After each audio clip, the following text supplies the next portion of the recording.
ပင်ကီတအားလှဟဲ့ပန်းဤဘဲကမမပင်ကီကမှလဲ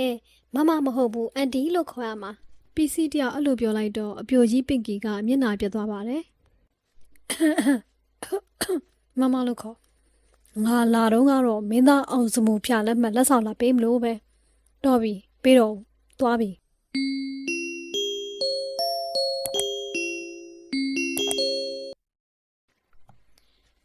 ပီစီဆိုတဲ့ကလေးလေးကတော့အမှန်တရားမျက်နှာသူလေးဖြစ်ပါတယ်အမှန်တွေပဲပြောတတ်သလိုအမှန်တွေပြောလို့ပြဿနာဖြစ်ပေါင်းလည်းမနှဲပါဘူးတနေ့ပီစီနဲ့သူ့ဖေဖေတို့ဥတာတီလက်ဖက်ရည်ဆိုင်မှာထိုင်နေကြတော့ဥတာတီရောက်လာပြီဟောဒီမှာပူတင်းပေါင်မို့ရပါပြီဗျာပူတင်းပေါင်မို့ဆိုကြိုက်မှကြိုက်ပဲဥတာတီရေပူတင်းပေါင်မို့ကတော့တာတီးဆိုင်ကိုဘယ်သူမှမမီဘူးမလားဟဲ့ဟဲ့ဥတာတီကသူ့လက်ရာကိုဂုံယူစွာပြောလိုက်တော့ပီစီကဟုတ်တယ်ဥတာတီရဲ့မုတ်သားလေးကနူးညံ့ပြီးတော့တအားဆလို့ကောင်းလားနောက်ပြီးတော့တချို့မုတ်ဆိုင်တွေမှာရောင်းတဲ့ပေါင်မုတ်တွေကအရသာမကောင်းတာရှိသလိုအရသာကောင်းမြန်တော့လဲမုတ်ပုံစံကစားကျင်စရာဖြစ်အောင်မလုပ်ထားဘူးဥတာတီရဲ့ပူတင်းပေါင်မုတ်ကတော့စားလို့လည်းကောင်းတယ်မုတ်လေးကလည်းပြောင်ပြောင်တင်းတင်းလေးနဲ့ဥတာတီနဲ့ဘူးလို့လေးပဲဟဲ့ဟဲ့ပီစီရဲ့အမှန်တိုင်းပြောလိုက်မှုကြောင့်ဥတာတီတယောက်ရီရမလို့ငိုရမလို့ဖြစ်သွားပါတယ်ခေါင်းတော့ဖိလိုက်ဦးမယ်နော်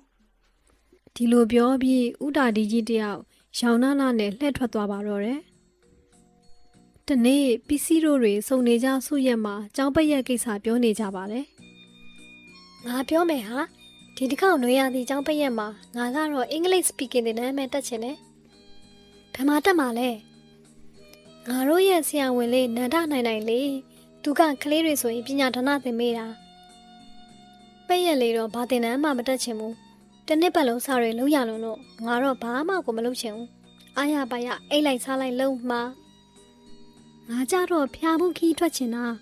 အိမ်ကလူကြီးတွေကတရက်လိုက်ပို့ပေးမယ်တဲ့ဟဲ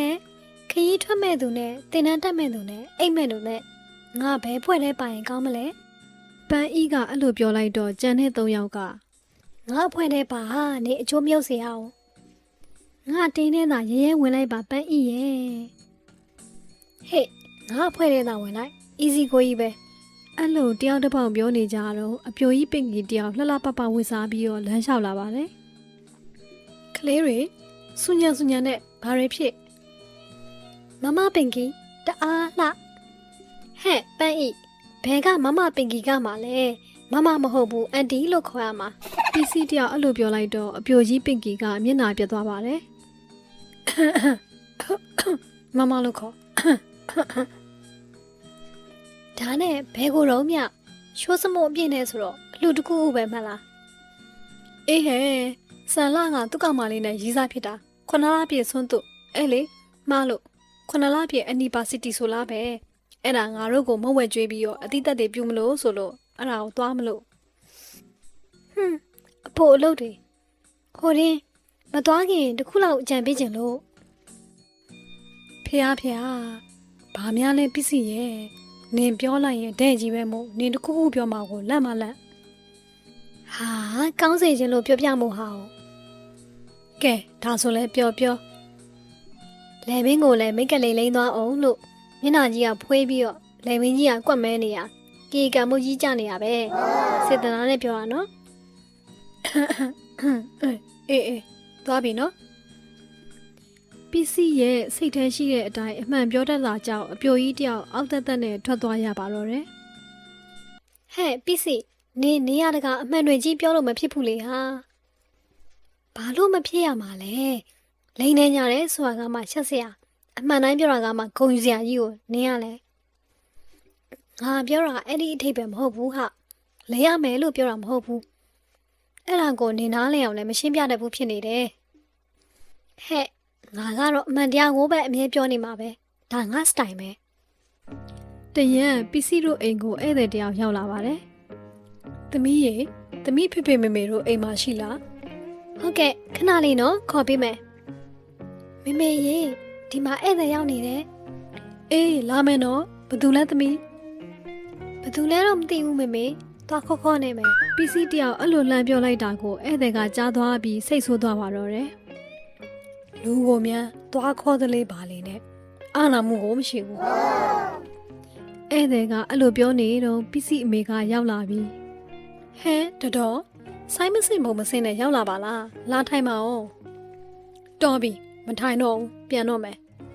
ဟဲဘလို့ဖြစ်လို့လဲစောနာကနေ့သမီးကငါ့ကိုတောက်ခေါ်နေဆိုပြီးလှမ်းပြောတာကိုငါမကျင်တတ်ဘူး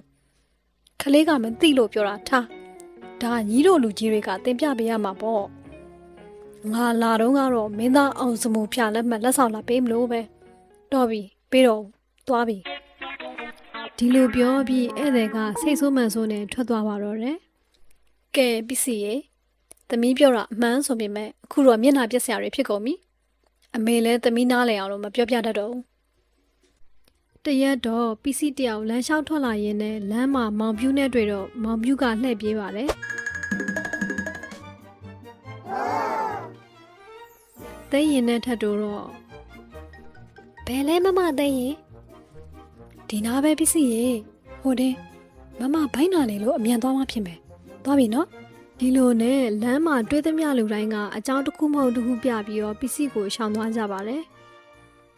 ပစ္စည်းတယောက်လည်းစိတ်ပြက်ပြက်နဲ့ဘုန်းကြီးเจ้าဘက်ကိုထွက်လာလိုက်ပါတယ်ကပိယကြီးနဲ့တွေ့တော့ ပစ္စည်းလေးဘာဖြစ်လာတာလဲမျက်နှာလည်းမကောင်းပါလား သမီးကိုအားလုံးကရှောင်နေကြလို့ ဟေးဘယ်လိုဖြစ်လို့တော့ သမီးကအမှန်တိုင်းပြောလို့တဲ့ ဟမ်အမှန်ပြောတာကိုရှောင်ကြတယ်ဆိုတော့တခုခုတော့လွဲနေပြီသမီးပြစ်ခဲ့သမျှတွေအကုန်ပြောပြကြည့်စမ်းအဖြေတခုတော့ထွက်လာမှာပဲ ဒီလိုနဲ့ပစ္စည်းတယောက်သူကြုံတွေ့ခဲ့ပြောဆိုခဲ့တာတွေကိုကပိယကြီးကိုအစအဆုံးပြပြလိုက်ပါတော့တယ် ကဲပစ္စည်းပြောတာကိုနားထောင်ပြီးတော့အဖြေတော့တွေ့သွားပြီ ဟဲဟုတ်လားသမီးမှန်တယ်မလားရဲ့ မှန်တယ် ဒါဆိုလူတွေကသမီးကိုဘာလို့ရှောင်နေရလဲရဲ့ ဒီလိုပစ္စည်းရဲ့တို့ဗုဒ္ဓမြတ်စွာကစကားပြောတာနဲ့ပတ်သက်ပြီးဟောကြားခဲ့တာတခုရှိတယ်အဲ့ဒါကတော့စကားကြီး6ခွန်းဆိုတာပဲ တိတယ်အဲ့ဒါဖတ်ဘူးတယ်